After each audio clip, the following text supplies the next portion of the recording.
Welcome to Nasdaq Trade Talks. I'm Jill Malandrino, Global Markets Reporter at Nasdaq. Joining us for this segment, we have Jay Pestrichelli, co-founder and CEO of Zega Financial, to discuss why you should stay invested but risk managed with protection. Jay, it is great to see you as always. Welcome back to Trade Talks. Thanks, Jill. Thanks for having me. It's great to be back. You got it. Let's start with the basics. Why should investors keep composure with a changing economy and marketplace? Yeah, it's one of those things that, we know we've had a terrible 2022 and investors have to make that choice. Do I stay invested or do I sit on the sidelines and wait for a rosy outlook? And it's hard to get a rosy outlook. Typically, once that happens, the market's already made its move. And so our position is stay invested. But the way that the options market is changed due to higher rates, it's a lot easier to stay invested these days than before because you can add some protection. And what are some of those risk managed strategies? The most basic one that we like to talk about is a collar, right? That is where you buy a long put, say 10% out of the money, and that helps put a floor in your portfolio so that if the market drops, you've got this kind of offset, we call it a hedge, that will help belay some of the losses that you might have had in your long portfolio. But the unique thing right now is that you could do a zero cost collar, which is where you buy that long put and you pay for it fully by selling a call that's farther out of the money than the put that you bought. So for example, look, we're on Nasdaq. Let's talk about the Nasdaq for a minute. So if you wanted to use the Nasdaq 100 as protection or the NDX, you could buy a 10% out of the money call, but you could sell a 14%, 15% out of the money call. Sorry, buy the put, 10% out of the money, sell the 14, 50% out of the money call, and it costs you nothing to do that. And so what happens is the net of that is you've now got a floor in your portfolio so that regardless if the market really goes down and the bear isn't quite over yet, you've got this protection in your portfolio.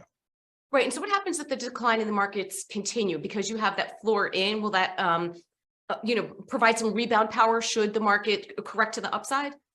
Yeah, so staying invested is great in this scenario, but also if that put starts to appreciate in value, meaning it starts to grow, and as you're losing, dollars on your portfolio, you're making dollars on your long put, eventually you're gonna have to do something. Think of it as like an insurance policy, right? We're Americans, we all understand how insurance works.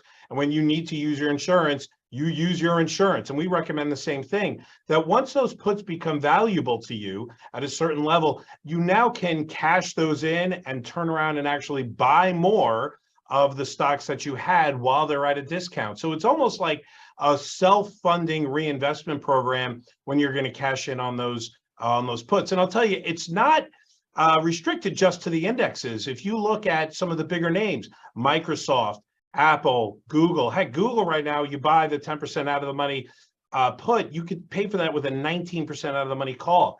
And if you really want to, go with some more volatile names, you could do the same thing like with Tesla. Tesla, 10% out of the money put is fully paid for by a 25% out of the money call. And what that means is you have so much more upside in that kind of a build, and the protection puts a floor in the portfolio. And Jay, while we have you here, what are your macro thoughts on the market here? Do you think we'll remain range bound through the remainder of the year? Is it really all predicated on macro right now?